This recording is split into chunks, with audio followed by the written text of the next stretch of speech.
Alright, so today we're going to be talking about the fact that a lot of people think that trap music is repetitive and it is sometimes to some people it is boring and it is the same thing again and again. So we'll get into this topic. So when I talk about trap, there are a few names that come to my mind immediately. Those being Gucci Mane and Future, mainly Future, because I am a Future fan. I listen to his music whenever he drops an album. I listen to it immediately. And his 2014-2015 run, I think, is one of the greatest comebacks in rap history. Or let me rephrase that. It is one of the greatest hip hop comebacks that I have witnessed. He released three mixtapes that were very well received. Then he went on to release a project, Dirty Sprite 2. Then later in the year, he released his collaborative project with Drake, which has the highest first week numbers Future has had, nearly 400,000 first week. So in my opinion, the music itself is not repetitive. To me, the thing is there is a lot of music that has been put out. Mainly, let's take an example. Let's say Future. He used to release a lot of music. A lot of music. For example, back in February, I think he released the two albums, the back-to-back albums. It was a long time ago, and then he released this collaborative project with Young Thug. So there were not a lot of projects from Future, and it's been a while since we heard from Future. But even if he releases an album after an year, people will still think that it is too fast. For the people who don't listen to his music, they will say that he just released an album every month. But for the people who actually are avid listeners of these rappers will say that it's been a very long time, whereas it's only been a year. And it is normal to take at least 2 years off. So the point being is, I think the repetitive nature accusation is false because Jay-Z, one of the biggest rappers of all time and one of the greatest rappers of all time, for me, top five rappers of all time overall. Every album I have listened from Jay-Z is talking about money and how he has, sometimes he talks about it, he has the baddest chick in the world and this and that. Mainly his topics are money, how he flipped 250 into 500 and this and that. Let's take his last album, 444. On that album he was talking about a lot of things that range from his personal issues, his personal affairs, and his money situation. And he did talk about the fact that he has a lot of money. On 2013 Magna Carta Holy Grail, he talked about the fact that he has a lot of money. His 2011 run from 2009 to 11, the Blueprint 3 I think was released in 2009 to Watch the Throne. On Watch the Throne, he's talking about the fact that he has money. So he did talk about a lot of other things as well on all of these projects, but what I'm saying is he talks about a lot of money. But the thing is, he has different ways of saying the fact that he has a lot of money. All right, double entendres and triple entendres. On one of his songs from Watch the Thrones, the name of the song was Gotta Have It. On that he said, Bueller had a Mueller, but I switched it for a Millie, cause I'm richer. And prior to this shit was moving, Freebase. Now, now it is great how he mentioned, referenced a movie scene, and then he referenced a watch. These are two different watch brands. I think he's talking about Richard Mille and another brand which is known to be very expensive. I think Richard Mille have the most expensive watches in the world. Their their prices go up to 1.2 or $3 million. So the way he said it and the way he sounded and the way he rhymed is crazy. It's crazy, and I don't mind rappers doing this. They can talk about the same shit on all of the songs, but make it sound cool and make it and some sort have some sort of depth. But as for someone like Future, in my opinion, he has different ways of saying that he has money and he, has sex with a lot of women.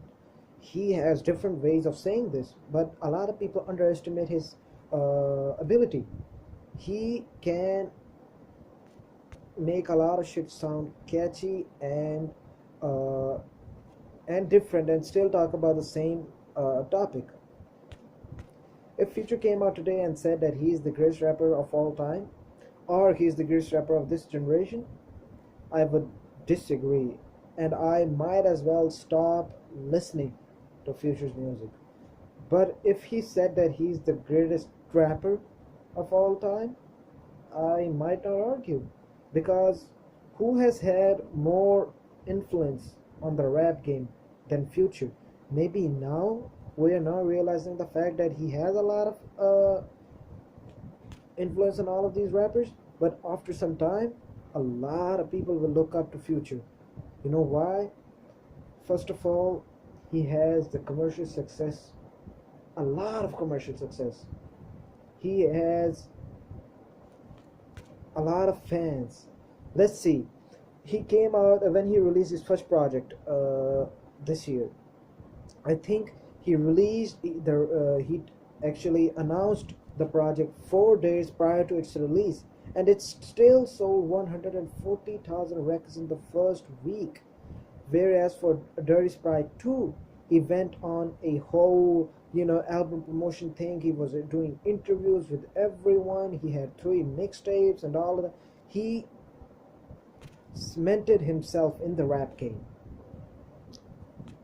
And then he released a follow-up project the next week, and it still sold 130,000 copies again, which is phenomenal. No other artist has ever done this.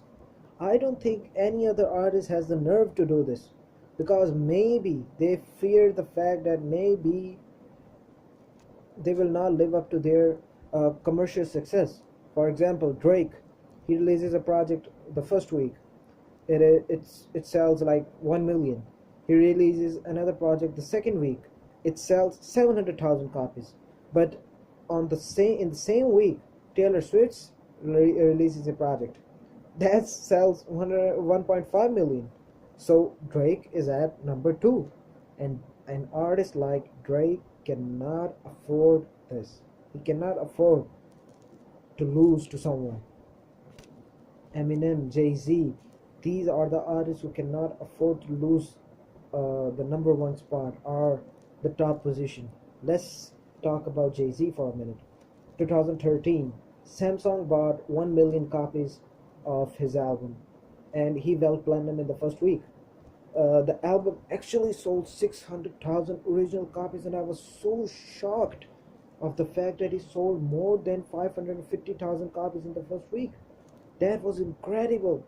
And this time, there was no marketing, no promotion. He still sold at least 300,000 copies in the first week, which is crazy.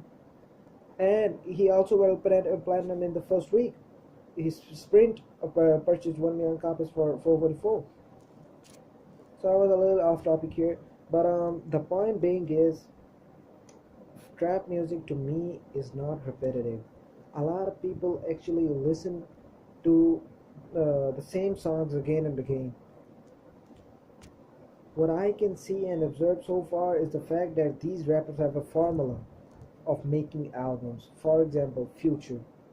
I think from Monster to his Future album, not Hendrix, to his Future album, all of the albums in between carried a few songs, have had few songs from the last album and some new songs added to the album.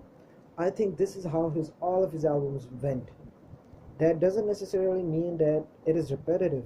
It means that they are giving you some of the songs are the same or should have been on the last album, but they took it out of the last album and put it on this album.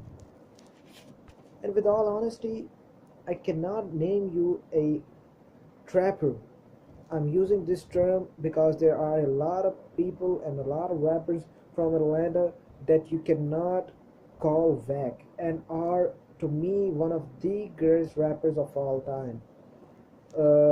Let me name a few. Killer Mike is one of the greatest rappers of all time. I don't care what y'all say. Andre 3000 is one of the greatest rappers of all time.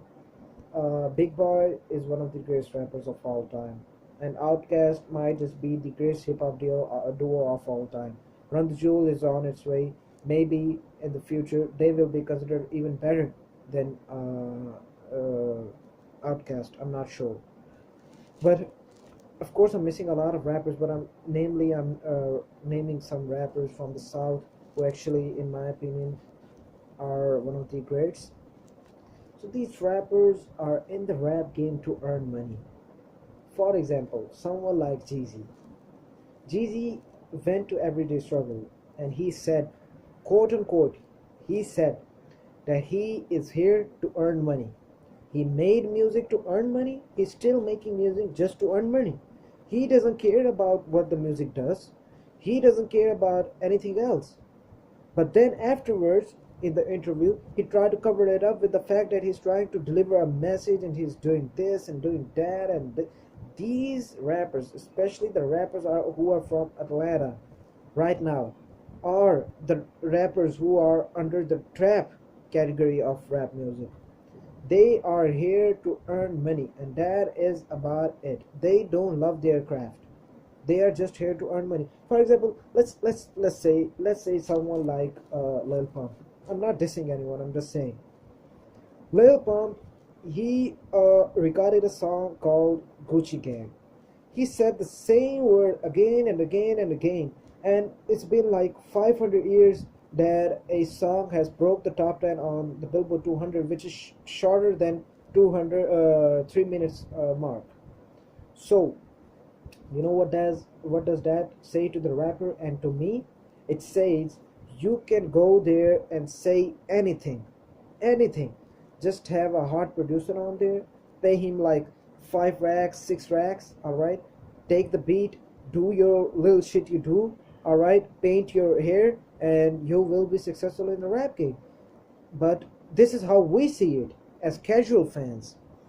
But when you go in depth, you actually get to know the fact that there are some real big heads behind these rappers. There are some labels, there are some executives, there are a lot of people who are actually promoting this music through every possible way. How do you think a song called Gucci Gang went from from the bottom of the Billboard 100 chart to the number 3 song of the country? That's crazy to me. The only song that I can say in recent memory actually earned its way to the top is Bodak Yellow by Cardi B. That is the fact that that is the reason why a lot of people love Cardi B, because she went from the bottom to the top. And for me, when it broke the top 40 chart, from that time on, I actually checked the charts every week to see where Cardi B is. She posted everything: 26, 18, I think, 16, 12, 10, 5, 4, 3, 2, and then 1. It was earned. It was earned, and I can never ever disrespect an artist like Cardi B because she earned her way to the top. I don't know who she is by her occupation. I don't know what she does. What I know is she made a song which was not trash, which was good, which spoke to a lot of people, and it earned its way to the top. Gucci Gang didn't earn its way to the top. It was supported by a lot of people. Similarly, I think Chance the Rapper is signed to a very major and big label. And that's me. I don't think he's unsigned. He's definitely signed somewhere. Chance the Rapper's music is not phenomenal to the point that it is so broad, so many people love it. I don't know. Well, till now, I was not even able to understand why people love Chance the Rapper so much. If people love Chance the Rapper because he's independent, can someone please tell me the fact that Run the Jewels, they are independent. They made one of the, if not the best album in the last 5 years. Run the Jewels 3 was the greatest album one of the greatest hip hop albums of all time. I'm saying that because I mean that. They are not selling or doing things Lil Pump or Chance the Rapper is doing. I didn't hear one song off of Run the Jewels album, the latest album, performed on Saturday Night Live. The only time the only newer songs they performed, Run the Jewels performed on Saturday Night Live, was the song they did with DJ Shadow. You know what that says to me? It says to me is that these people are independent. This is what independent means.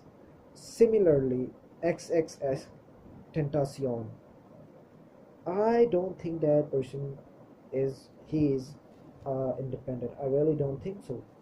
The way he got bailed out this time, he went to the jail and he was bailed in like 2 to 3 days. He's definitely signed somewhere to bigger authorities who can afford to get him out and make music. He's definitely not unsigned. So I actually covered a lot of topics in this video, and I hope y'all like it. And if you do, please drop a comment down below. And if you dislike it or you have a opinion of your own, you be sure to be less arrogant and drop a comment down below and try to express your opinion so I can reply to your comment and we can have a conversation. Thank you very much for watching and have a great day.